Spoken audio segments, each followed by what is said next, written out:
हर हर महादेव। आज इस वीडियो में सोमवती अमावस्या व्रत कथा का श्रवण करेंगे। तो जैसा कि सोमवती अमावस्या के दिन भगवान शिव की उपासना की जाती है, ऐसी मान्यता है कि जो व्यक्ति सोमवती अमावस्या का व्रत रखता है उसकी सभी मनोकामनाएं पूर्ण होती हैं, साथ ही अखंड सौभाग्य की प्राप्ति होती है।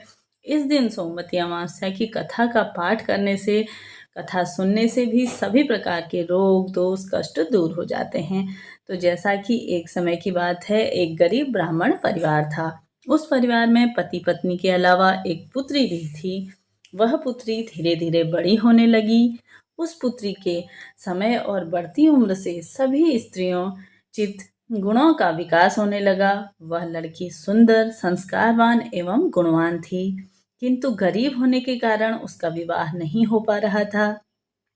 एक दिन उस ब्राह्मण के घर एक साधु महाराज पधारे, जो उस कन्या की सेवा भाव से काफी प्रसन्न हुए। कन्या को लंबी आयु का आशीर्वाद देते हुए साधु ने कहा, इस कन्या की हथेली में विवाह योग्य नेह रेखा नहीं है।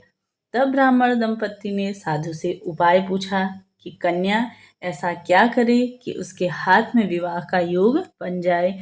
साधु के कुछ देर विचार करने के बाद अपनी अंतर्दृष्टि से ध्यान करते हुए बताया कि कुछ ही दूरी पर एक गांव में सोना नाम की धोबिन जाति की एक महिला है। बेटे और बहू के साथ रहती है, जो बहुत ही आचार विचार और संस्कार संपन्न तथा पतिपरायण है।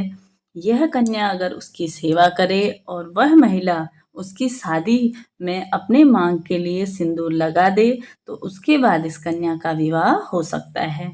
इस कन्या का वैधव्य मिट सकता है। साधु ने यह बात बताई कि वह महिला कहीं आती जाती नहीं है।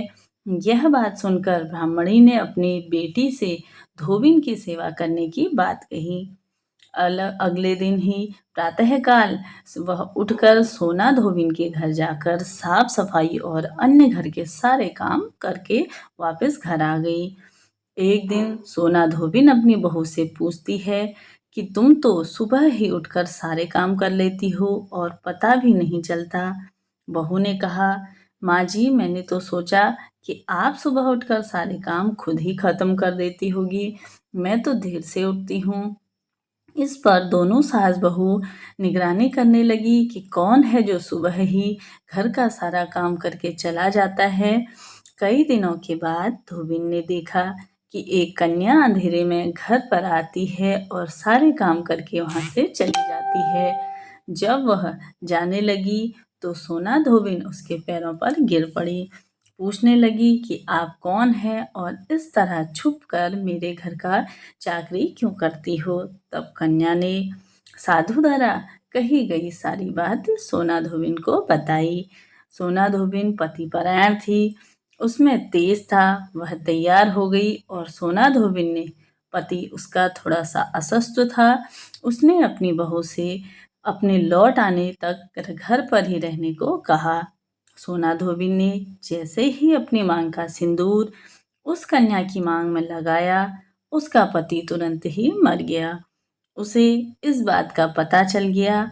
वह घर से निराजल ही चली गई, यह सोचकर कि रास्ते में पीपल वृक्ष का पेड़ मिलेगा तो उसी में भौंरी देकर और उसकी परिक्रमा करके ही जल ग्रहण करूंगी।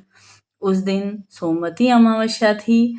ब्राह्मण के घर मिले पूरे पकवान की जगह इससे ईंट के टुकड़े से 108 बार भौरी देकर 108 बार पीपल के पेड़ की परिक्रमा की और उसके बाद जल ग्रहण किया।